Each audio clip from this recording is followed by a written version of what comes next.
একটা ছোট্ট গ্রামে, নদীর পাড়ে, মিতু নামে এক মিষ্টি ছোট মেয়ে থাকত। মিতু ছিল খুব চঞ্চল আর দুষ্টু, কিন্তু তার মনটা ছিল সোনা। সে তার বাবা মায়ের সঙ্গে এক ছোট কুঁড়েঘরে থাকত। একদিন মিতু স্কুল থেকে ফেরার পথে মাঠে এক বিশাল ফড়িং দেখতে পেল। ফড়িংটা ছিল রঙিন, সবুজ, নীল আর সোনালী রঙে ঝলমল করছিল। মিতু তো ভীষণ উত্তেজিত হয়ে দৌড়ে ফড়িংটার দিকে গেল। ফড়িংটা ওর হাত থেকে বাঁচতে গাছের ডালে উড়ে গেল। মিতু তখনও ছাড়ার পাত্রী নয়। সে একটা লম্বা কাঠি নিয়ে ফড়িংটাকে ধরার চেষ্টা করল।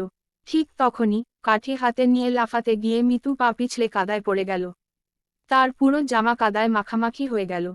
কিন্তু মিতু সেটা নিয়ে একদম চিন্তিত ছিল না। কারণ ফড়িংটা তখন তার সামনেই বসেছিল। মিতু খুব সাবধানে হাত বাড়িয়ে ফড়িংটাকে ধরল। ফড়িংটা ধরা পড়তেই মিতু খেয়াল করল, ফড়িংটা মায়াবী। কারণ ফড়িংটা মিতুর হাত থেকে পালানোর বদলে মিতুকে বলল, ধন্যবাদ, মিতু। তুমি আমাকে বন্দি করনি, তাই আমি তোমাকে এক জাদুর উপহার দেব। মিতু তো ভীষণ অবাক। ফড়িং বলল, যখনই তুমি খুশি থাকবে, তোমার চারপাশে ছোট ছোট রঙিন বাতাসার মতো আলো ঝিকিমিকি করবে। তবে যদি তুমি রাগ করো বা দুঃখ পাও, এই আলো ম্লান হয়ে যাবে। মিতু ফড়িংটাকে হাসিমুখে বিদায় জানালো।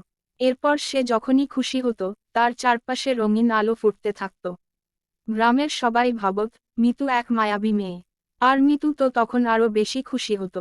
সেই থেকে মিতু প্রতিদিন খুশি থাকতে চেষ্টা করত আর তার চারপাশটা সবসময় রঙিন আলোয় ভরে থাকত। গ্রামের শিশুরাও তাকে খুব ভালোবাসতো আর সবাই তাকে বলতো, আমাদের রঙিন মিতু।